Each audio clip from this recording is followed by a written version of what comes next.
fu ñuy tàmbalee rek comme ni ñu koy defee saa su ne dañuy def portrait nit ki Malick Thiandoum nag portrait dafa am solo lool parce que c'est une personne boo xamante ni nit ñi dañuy posé wu question lu bëri ci moom parce que ñii dañuy jàpp ni dafa jàng tubaab ñii dañuy jàpp ni dafa jàng ba am yenn niveau d'études yi donc tey lépp dina leer ci portrait bi ñu def ndaxte Mame Mbaye Ndiaye wax nañu jaar-jaaram wax nañu fu mu jàngee ak fu mu commencé liggéeyam ba tey ak ba fi mu yegg si nii nañu seetaan portrait Malick Thiandoum ak Mame Mbaye Ndiaye.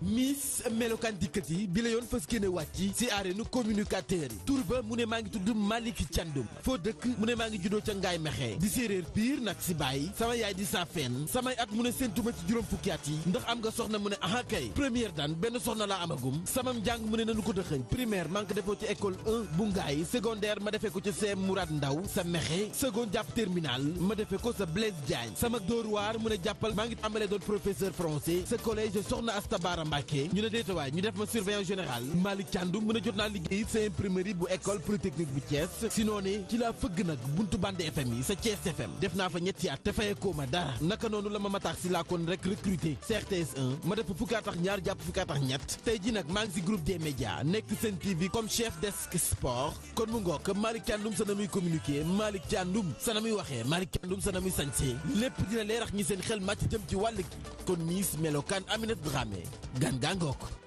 ay ci Aminata Dramé gan ngaa ngoog ngaa ngi nii muy Malick Thiandoum Malick nag bu ñu dégloo ci portrait bi dem na ba nekk prof français te bu ñu ko dégloo aussi dafa xarañoon lool ci reporter football parce que moom loolu la wax ak fi mu jotee jaar yëpp mooy Thiès FM loolu la fa doon def ba ñu recruter ko à la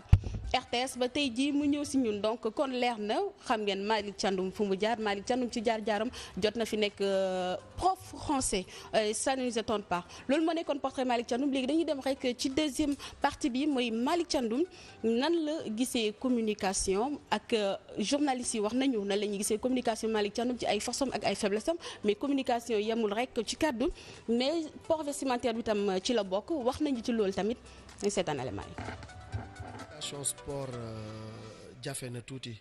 parce que dafa am lu ñu tuddee jargon maanaam domaine bu nekk ak langage ba nga xam ne moom la ñu fay wax ak tamit justesse su mots yi dafa am solo parce que boo nekkee ci football il faut nga am langage u football il faut nga xam tuuti règlement football il faut nga xam également technique yi nga xam ni moom moo am ci biir football pour mën a communiquer ci biir football basket naka noonu yeneen discipline yi également il faut nga maîtriser les aspects techniques pour mën ci wax làmb yi tamit noonu la demee mais làmb dafa am particularité parce que fokk nga am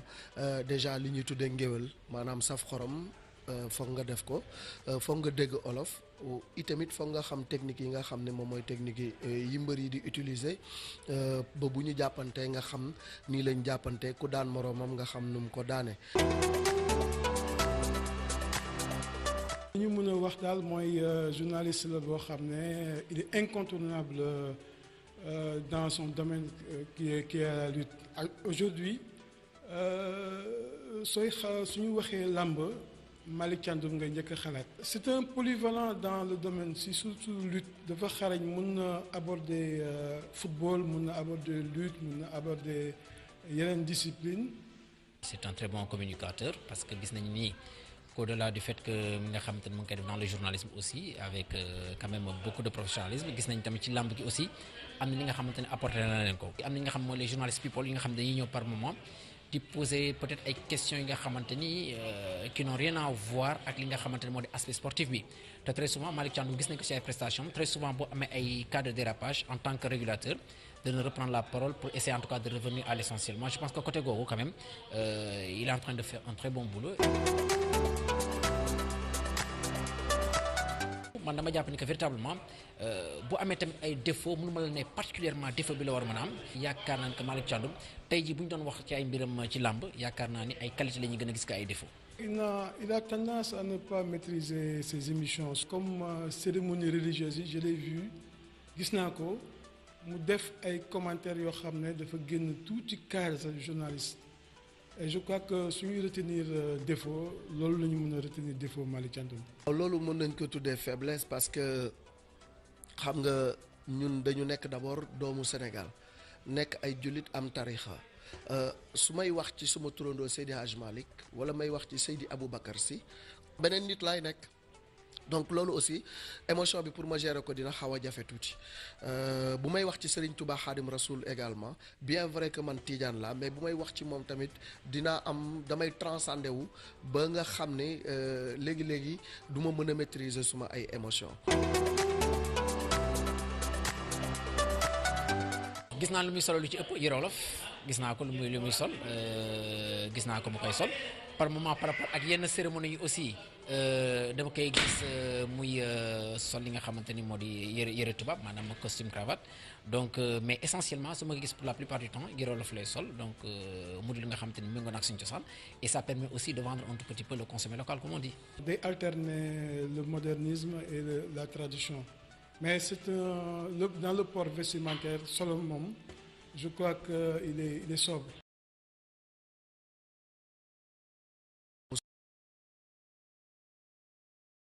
waaw Aminata Dramé loolu moom moo nekkoon première partie li nga xamante ne rek moom mooy melokaan bu Malick Thiandoum comme niñ ko déggee nag xanaa dama lay delloo kàddu gi rek nga daal di yeggale ci kanam. waaw merci beaucoup Salma seetaan nañu intervention journaliste yi wax nañu ni ñuy gisee communication Malick Thiandoum loolu soxlawul sax ñu si delluwaat moom Malick Thiandoum faiblesse yi ñu wax ci moom mooy benn boobu rek moom reconnaître na ko te apporté na ci ay éléments de réponse léegi man personnellement su ma doon joxe sama xalaat ci communication Malick Thiandoum mun naa wax ni gi Malick Thiandoum ci lutte bi muy yëngatu parce que quoi qu'on puisse dire ci lutte lañ ko gën a xamee Malick Thiandoum nekk na boo xamante nit koo xamante ni dafa am particularité am parce que mun naa ne nii ñuy reporter làmb il est le seul boo xamante ni dafay alterner le français et le wolof. c'est vrai que lutte suñu cosaan la ñun ñoo ko moom mais dafa dem ba jéggi frontières yi ba parce que dañuy toog sax gis tubaab yi ñii ñëw ba fii ñu leen di seetaan à l'étranger ñuy ne diw mooy sama mbër diw mooy sama mbër kon bu ñu amee quelqu'un comme Malick Thiandoum dafay gën a intégrer ñooñu bu ñuy ñëwee ci leneen dafa dem am marque de fabrique comme mooy que ni Malick bu ñuy wax il est charmant buy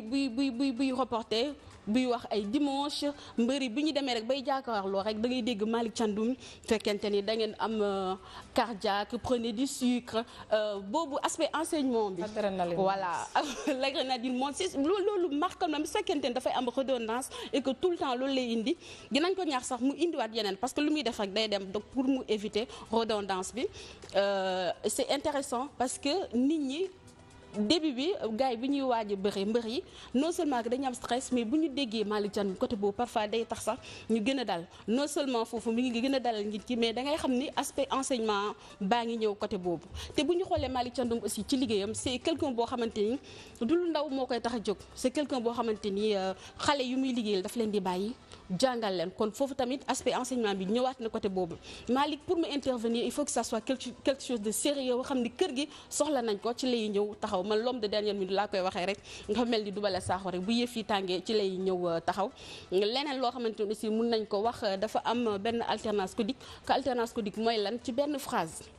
Malick mun na fa lakk français ak wolof donc yow mi dégg wolof di nga retrouver wu ki dégg français aussi dina retrouver wu dara du ko rëcc autre chose également loo xamante ni mun nañ ko wax ci Malick Thiandoum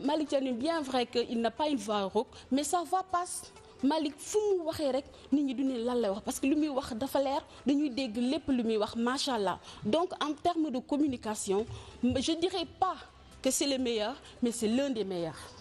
nekk lu am solo. waaw port vestimentaire bi rek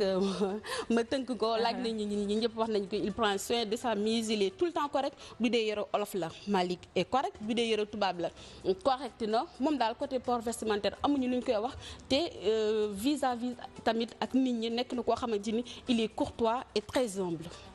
melokaan bu am solo comme ni nga ko waxee rek bu ñu ko déggee ci làmb ji wala ci cérémonie yi aussi dañ koy apprécier macha allah di kontaan ci liggéeyam comme ni nga ko waxee dafa dem ba léegi sa nit ñi bu ñuy jël résultat examen wala dara dañ naan l'adrénaline monte parce que loolu ci moom lañ koy déggee mu nekk xorom yoo xamante ne aussi daf ci baax en plus aussi parfois buy wax da ngay sentir ne kii li muy wax da nga koy xool xam ne dëgg la ci moom que nit ku dëggu la en plus aussi foo ko fekk mu ngi set keroog rek maa ngi koy tooñ ne ko Malick li nga sol rafet na set na donc tout le temps rek en tout cas melokaanam dañ koy rafetlu bu baax a baax te comme li ñu yàgg a wax rek ku sa melokaan rafet nga doon royukaay jàpp nañ ne milieu bi ñu nekk moom Malick Thiandoum référence la royukaay la repère la. Alaaji Ndeye Astou. voilà wala ma jël may ma tey maa la ko ñaan ndax xam nga wax ci Malick man dafa may neex ndax man dama fan Malick xam nga dafa bëri compétence bu bëri talent Malick yaa ngi wax c'est l'un des meilleurs c'est l'un des meilleurs de sa génération mën naa wax sax c'est le meilleur parce que xam nga daf lay des fois da nga koy xam nga yaa ngi wax affaire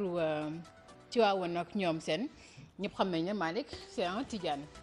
mais bu màggal amee yóbbu ko Touba ci kër sëñ Abdou Karim ça veut dire Malick day reporté wax a wax ba man à la fin sama yaram day daw da ça veut dire da ngay kontaan ci Malick fier ci Malick envoyé ko message ne ko mon frère chapeau parce qu'il est magnifique te loolu du rek ne fii nga koy yóbbu ça veut dire Malick foo ko yóbbu nga yaakaar ne foofu rek la mëne macha allah boo ko yóbboo ci wàllu lamb nga xam ne mooy loolu parce que sànq yaa ngi wax ne war na changer yenn ci ay termes mais ci man warul changer parce que mu doole warul changer parce que en fait dafa am yoo xam ne identité am la day mel ni mbër boo xamante ne tëggam da am yenn tëgg yoo xam ne boo ko déggee da nga xam ne mbër bi moo ko moom am na yenn terme yoo xam ne boo koy dégg rek Sénégal même boo ko keneen di waxoon da nga xam ne lii c'est de Malick Thiandoum loolu c'est une fierté bokk ak ku mel ni Malick Thiandoum parce que en fait dafa nekk koo xam ne tout le temps daf lay dool da nga koy xool di bekk ku mel ni Malick Thiandoum dem rek ci wàllu défilé bi ça veut dire wane na beneen facette ci li nga xam ne moo di la mu mën am na bés aussi Ablaye Mbaye Pekh amoon ngant mu remplacer ko ci wàllu fas bi mais da nga naan non est-ce qu'il pourra le faire mais Malick bu ñëwee nga kontaan. il est polyvalent ça veut dire foo ko mënti yóbbu mooy loolu macha allah Malick chapeau en matière de communication ci waxam nekk na koo xam ne lenn rek xam naa ci côté te loolu xam naa bëgg liggéeyam la. ndax day bëgg tout le temps émission lu mu mënti am rek mu am temps bu bëri moom problème mu temps la am ci émission ndax li mu bëgg wax yëpp ci xol bi dafa bëri d'espèce nag peut-être xam naa loolu aussi ça peut ne pas être un défaut ça peut être une qualité ndax lépp ci bëgg liggéeyam la Malick macha allah c'est quelqu'un de très élégant ñu bokk ak moom fii kër gi xam nañ ko des fois day ñëw ma ne ko mais sañ sa nga dem mu ne waaw gis nga dégg ça veut dire c'est quelqu'un de très élégant et de très courtois aussi. nekkul ci ay détails aussi. waaw du newul xam nga les grands esprits duñu nekk ci ay détails Malick c'est un grand esprit newul ci ay détails yooyu da koy bàyyi ak les petits esprits rek comme ça ñu jàll ci leneen a laaj. waaw man nag dinaa bett ñu bari parce que Malick Thiandoum man Ndiaye Dos awuma sago ci moom parce que xam naa ko depuis 2006 mais dafa am lu mu def ci man loo nga xamante ni ñoo bokk fu ñuy liggéeyee mais jiini ma loo nga xamante ni man gëm naa ni mënu ma ko fay pour rejoindre Ajaratu rek ci li mu wax nii maanaam ku yaatu la koo nga xamante ni day kaf ak ñëpp koo xamante ni day fo ak ñëpp mais koo nga xamante ni itam ci qualité am li ma jàpp rek mooy dans le cadre du travail ku ci am ouverture la les rares fois yi ma ànd ak moom ñu war a bokk man ak moom plateau chaque jour dafa naan ma mais Dos lu ñuy def man koy Malick mu ne ma non bu waxee lii ma wax lii day déggoo nañu am problème nañ dem day mel ni ñun man ak moom def nañu 1 heure ou 2 heures de temps yoo xamante ni ñu ngi koy préparer alors que ci ay fraction de seconde la ñu wax man ak moom kon cela veut dire que ni ouverture bu mu am dans le travail fu mu mënti nekk fu ñu mën a dem yëpp loolu rek da ngay gis lan la ñuy def nga ne nangam wala mu ne la nangam après jeex na quoi te loolu il faut nga am un grand cœur nga am benn ouverture nga nekk un professionnel dans ce que tu fais pour nga mën ko def te li ñuy wax que ni dafa am maanaam dafa am ay kii yu bari maanaam facilité ci lu bari c'est-à-dire bu ñu xoolee dafa nekk koo nga xamante ni lu muy dugg rek daf koy gëstu xool ko xam la ci wax c'est-à-dire lépp daf koy préparer c'est-à-dire il n'improvise pas quand il improvise sax il écrit parce que Mame Less daf ñu doon wax ni la meilleure façon d'improviser c'est d'écrire te loolu lépp daf ci nekk loolu lépp moom moo tax bon qualité yi ñuy wax fii ci moom nekkul koo nga xamante ni dafay bett un professionnel bu xam Malick yàggu ko topp yàggu ki surtout itam nit la mais dafa nite Malick dafa nite li ngeen di wax naan il est le meilleur wala il fait partie des meilleurs non c'est que dafa nite dafa xam àqu nit xam valeuru nit itam nitam jaral ko lu nekk man xam naa ci dara moo tax ma ni leen su may wax ci Malick du ma am sago même moom da koy seet sax Malick man du ma ko xool mukk bët ak bët non du ma ko xool mukk damay wax mën naa ko tooñ mën naa wax ak moom mën naa ko daraay nii mën naa ko nii nangam mais maanaam cofeel gi ma am ci moom ak itam yëg-yëg bi mu am ci doomu aadama jaral ko lu nekk mu doon ak mbaax mais mbaax boobu nag mën na dem ba nit ñi jàpp ni faiblesse la alors que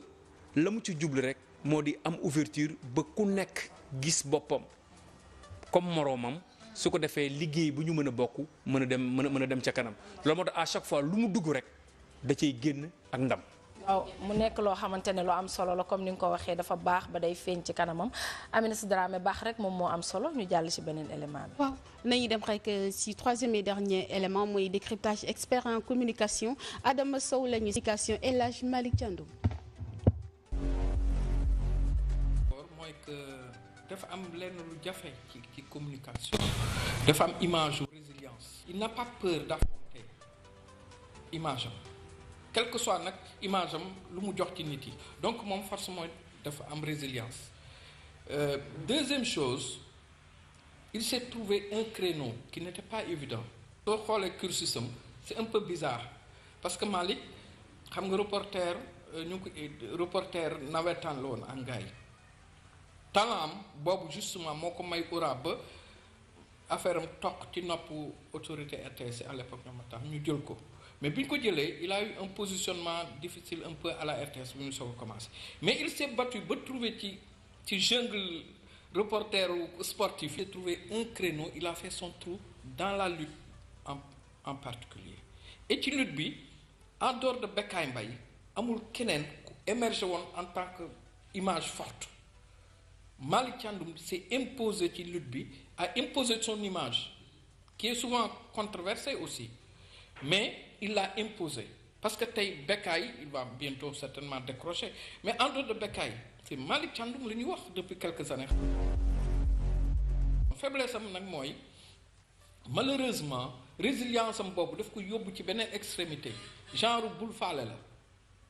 finalement maa tey lay doxale quoi dans sa tête c'est-à-dire na nit yi continuer di wax nañ ko kii même à la limite di ko menacer physiquement mais ça l'ébranle pas mais te loolu baaxul parce que lu tax parce que il est assis sur des certitudes Malick def ne moom li mu def nii lépp lu mu def rek noonu la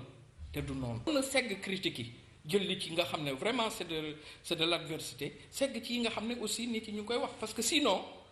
dafay tombe ci li dal benn naataangoom bu ñu xam ci télé yi koo xam ne suñu ne tey kan ban émission la nit yi gën a bañ kooku la ñuy tudd. image bu Sénégalais yi gën a détesté kooku la ñuy wax donc il faut pas que mu arrivé ci loolu correct même en dehors de Kim c'est un garçon très très correct bien élevé te loolu dafay feeñ ci collinam ak waaw kooku tey moom lañ doon dalal di ko remercier bu baax a baax Aminata Dramé mu nekk Adama Sow tey nag moom lañ dalaloon ci rubrique melokaan rek mu nekkoon suñu expert en communication ñu tëj. waaw dañuy tëj rek Adama Sow ñi koy remercier dégg nañ